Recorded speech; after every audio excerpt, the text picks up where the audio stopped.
Igor, como você tá? Tudo bem? Eu tô sem seu áudio. Será que é você? Agora chegou. Oi, oi, oi. Ligou Chegou. com Tudo atraso, será? certinho.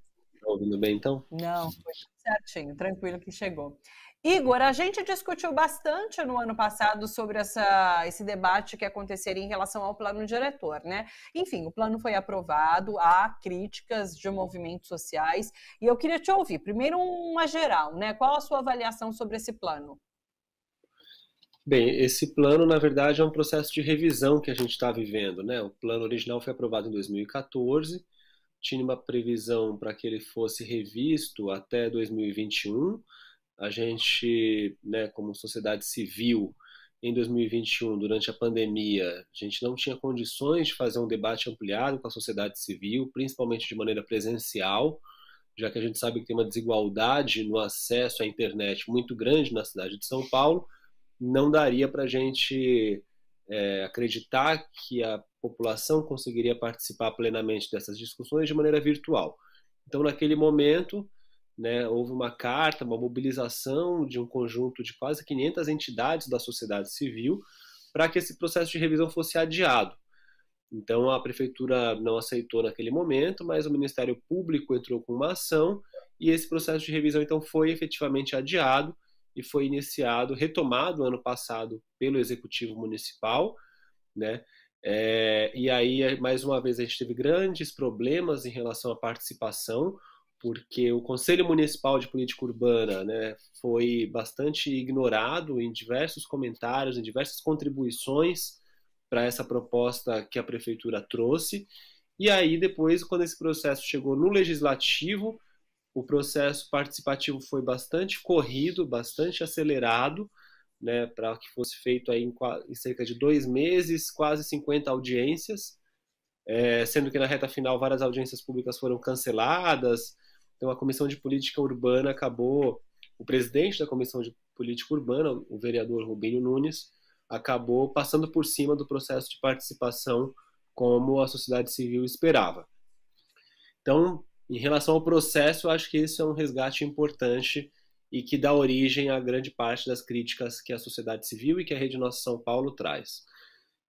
Com a aprovação desse segundo substitutivo, o que a gente tem como resultado também, para, enfim, sem entrar tanto nos meandros técnicos, nas idas e vindas, mas o que a gente tem de resultado concreto é um aumento da área em que é permitida construções bastante altas, né, prédios muito altos, nas regiões com mais com o preço do metro quadrado mais alto da cidade, principalmente nos eixos de transporte, né? Então, na verdade, mesmo o metro quadrado mais caro são naquelas regiões como Jardins, Morumbi, alguns bairros bastante elitizados, mas as áreas mais, né, talvez desejadas, assim, aquelas áreas mais próximas do transporte público, são as áreas que vão receber um volume maior ainda de construções do que a gente já está vendo, né? Então, isso era uma pressão muito do setor imobiliário. Isso não era uma prioridade para a população, para quem mora na periferia da cidade.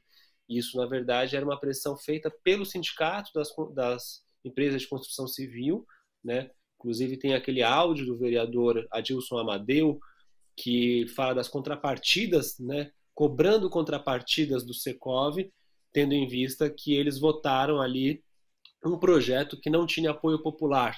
Ele fala isso com todas as palavras, né? Não estou sendo metafórico aqui, não. Então, fica evidente aí que, de fato, esse projeto atendeu a esse anseio do mercado imobiliário. Para além dessa questão da construção nos eixos, né, do aumento da altura da construção nos eixos, a gente vai ter também um aumento da quantidade de prédios altos no meio dos bairros, né, o que não é só um detalhe. Na verdade, o meio dos bairros, se você for pensar, é onde tem as avenidas mais estreitas, muitas vezes, né? Onde você tem menos avenidas largas, enfim. Então, você muito provavelmente vai ter um aumento do trânsito, você vai ter muitas vezes prédios que tomam conta quase da quadra inteira, o que leva a menos pessoas a transitar naqueles lugares. Então, tem uma modificação do padrão da cidade feita a partir de uma demanda do setor imobiliário e não necessariamente dessas imagens que a gente está vendo, né, de favelas, de lugares, população em situação de rua, Então, essa revisão do plano diretor não lida com esses problemas, não lida com a questão das mudanças climáticas, por exemplo, né? E um outro ponto também, que é considerado um jabuti, né, que é quando um outro tema acaba entrando numa proposta de legislação, é a questão do Fundurb, que é um fundo que existe aqui em São Paulo, destinado com a destinação prioritária para a construção de habitação de interesse social, né, para transporte público, para drenagem, para grandes obras de infraestrutura. E nesse processo de revisão, o que foi incluído ali a pedido da prefeitura, a pedido do prefeito Ricardo Nunes, foi a possibilidade de que o Fundurb seja usado também para asfalto, né? Eles falam ali em pavimentação, mas pavimentação são poucas ruas na cidade de São Paulo que não tem pavimentação.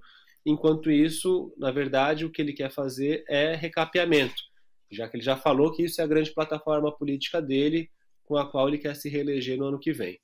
Então, a utilização do Fundurb para asfalto, principalmente para o bilionário, né, orçamento para asfalto que a gente está vendo que está sendo realizado, vai, na verdade, tirar dinheiro de áreas fundamentais, como, por exemplo, a drenagem, como, por exemplo, a prevenção de áreas de risco e a própria moradia de interesse social, né, voltada para a população de mais baixa renda, que, enfim, acaba sendo sempre a mais prejudicada nesses processos. Igor, eu andei dando uma olhada nos principais pontos que foram modificados nessa revisão, e é difícil encontrar alguma coisa que seja benéfica para a população em geral, que seja positiva do ponto de vista das lutas de movimentos sociais organizados, né?